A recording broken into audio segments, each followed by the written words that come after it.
जय हिंद फौजी भाइयों, वंदे मातरम। स्वागत है आप सबका आपके अपने यूट्यूब चैनल लव शर्मा में।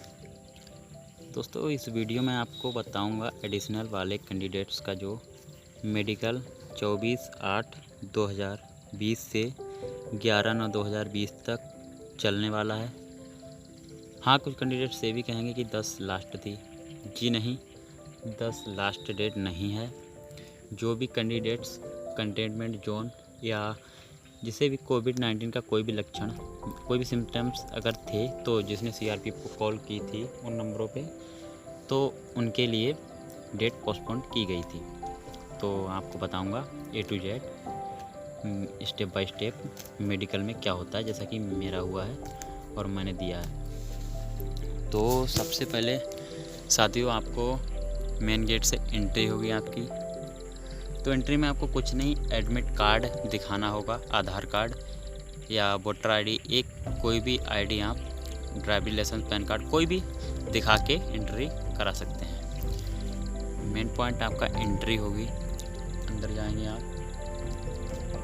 फिर आपको बायोमेट्रिक के लिए बायोमेट्रिक होगा आपका। बायोमेट्रिक के बाद आपको जो भी फॉर्म वगैरह भरे जाते हैं मेडिकल के, वो भराए जाएंगे।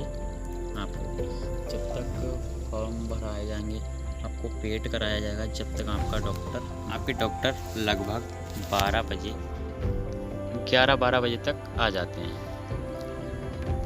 फिर आपको बाहर ही आपका ग्रुप तब तक बना दिया जाता है। डॉक्टर के आने के पहले आपको ग्रुप में बिठा दिया जाएगा, 30-30 का, जैसे कैंडिडेट्स होंगे वैसा ग्रुप बना दिया जाएगा आपको। फिर जिस भी ग्रुप में आप होंगे वो ग्रुप के आपके डॉक्टर आएंगे, आपको पहले इंस्ट्रक्शन समझा देंगे, जैसे बीपी वगैरह हो गया, आई टेस्ट हो गया, पल्स रेट हो गया, मतलब कितने तक कैंडिडेट्स को फिट किया जाएगा। जैसे पल्स रेट का हो गया 99 से यदि 100 भी हुआ तो आपको अनफिट कर दिया जाएगा। और बीपी का 140-80 तक नॉर्मल मानते हैं वो लोग वैसे अपने हिसाब से, और 141-80 भी वो लोग अनफिट मानते हैं। फिर आपके डॉक्टर्स के ऊपर है। जैसा कि मेरे में जो डॉक्टर्स थे, तो मेरा 159-81 था, तो उन्होंने मुझे री मेडिकल दे दिया। हाँ, चांस भी देते हैं आपको, बाद में आपको चांस देंगे। आपको कहेंगे आप कंट्रोल कीजिए अपना बीपी, नॉर्मल कीजिए कुछ भी। अगर मेरी माने तो आप बीपी के लिए टेबलेट तो ज़रूर ले जाइएगा। नहीं मेरे भाई, बहुत पछताना पड़ता, जैसा कि मेरे साथ हुआ था। मेरे साथ के कम से कम 30 बंदे थे, तो सभी के पास बीपी की टेबलेट थी। तो होंगे 8-10, मतलब जैसे 2-4 इसके पास नहीं होगी, वरना सभी के पास बीपी की टेबलेट थी। वो बाद में बताया मुझे, तो मुझे पता लगा, तो उन सबका बीपी नॉर्मल हो गया था। लास्ट में मैं बचा, मैं था और 2-4 लड़के और थे जिनके पास नहीं टेबलेट थी, तो उन्हें बीपी में रिजेक्शन मिला। फिर आपके डॉक्टर्स आ जाएंगे बाहर। आपको आई वगैरह टेस्ट हो गया, और ये जो भी है डिस्टेंस विजन, ये आपकी बाहर ही चेक कर लेंगे। फिर अंदर आपको ले जाएंगे, मतलब ऐसे ही। ये दूसरे दिन का प्रोसेस बता रहा हूँ मैं आपको। पहले दिन तो कुछ नहीं होना है, बस आपको फॉर्म वगैरह भरा के, और लगभग 12-1 के बीच में आपको हॉस्पिटल ले जाएंगे। वही डिपार्टमेंट की बस होगी, वो आपको बस पे ले जाएंगे। फिर वहीं कम से कम शाम तो आपको हो ही जाएगी। अगर आप पहले ग्रुप में हैं तो 5-6 बजे आ सकते हैं, नहीं तो 8-10 भी बज सकते हैं आपको आने में। बस ब्लड टेस्ट होगा आपका, एक्सरे होगा, यूरिन टेस्ट होगा। वहीं रिपोर्ट आपको पहले दिन कुछ नहीं बताई जाएगी। अब वो आपको सेकंड दिन का ही वेट करना पड़ेगा। फिर सेकंड डे का आपको वही प्रोसेस में बता रहा था कि आई वगैरह टेस्ट करके, डिस्टेंस विजन टेस्ट करेंगे, डॉक्यूमेंट वगैरह वो वेरिफिकेशन वो अपने हिसाब से करते हैं। अगर आपका ऐसे कोई डॉक्यूमेंट्स है, तो आपको मान लिया कास्ट सर्टिफिकेट आपका ओल्ड है या कुछ भी दिक्कत है, तो आपको वो टाइम दे देंगे, 5 दिन 10 दिन, जैसा उनको लगेगा कि हाँ इतने दिन में आपका डॉक्यूमेंट्स ये फिट हो जाएगा, तो आपको टाइम देंगे।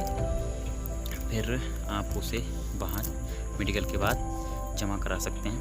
फिर इसके बाद हो गया आपको अदर पॉइंट्स हो गए, नोकनी वगैरह हो गई और रीढ़ की हड्डी, शोल्डर्स वगैरह ये चेक करते हैं। और हाँ, वेट, सबसे पहले वेट भी आपका चेक करेंगे अंदर ले जाके, तो सबसे पहले आपका वेट ही चेक करते हैं। तो आपको री मेडिकल से कैसे बचना है, अगर आप मेरी माने तो सबसे ज़्यादा मेरे ग्रुप में थे, जो मैं जिस दिन था उस दिन मेरे ग्रुप में, क्या सभी तीनों ग्रुप में सबसे ज़्यादा कैंडिडेट्स जो थे बीपी और पल्स रेट में ही री मेडिकल वाले थे। तो आप, ऐसा कुछ नहीं है आपका बीपी सही है फिर भी वहाँ तो बढ़ ही जाता है, ऑटोमेटिक बढ़ जाता है यार। वहाँ तो थोड़ी बहुत घबराहट तो हो ही जाती है माहौल देख के वहाँ का। तो आप बीपी की टैबलेट ज़रूर ले जाना 100%। आपको ये नहीं कि हाँ मेरा बीपी सही है, मेरा भी ठीक ही था यार बट वहाँ जाके बढ़ गया, तो आपको बीपी की टैबलेट लेके जानी है। ये तो अगर आपका री मेडिकल आपका बीपी में पड़ गया तो आपको फालतू में, वैसे हो तो जाता है फिर बाद में कहते हैं, बट चक्कर बहुत काटने पड़ेंगे मेरे भाई, बहुत परेशान होना पड़ेगा। जैसा कि मुझे पता यार, कोई पॉइंट नहीं, मेरे सारा कुछ फिट था, ग्राउंड फिट, बट बीपी की वजह से मुझे भी बहुत दिक्कत उठानी पड़ी।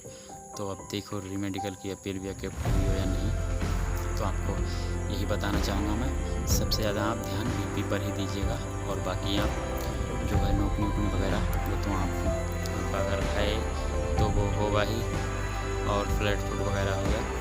तो आपको अगर इन चीज़ों में पॉइंट्स मिलता है, री मेडिकल मिलता है तो आपको फिर भाई दिक्कत हो सकती है।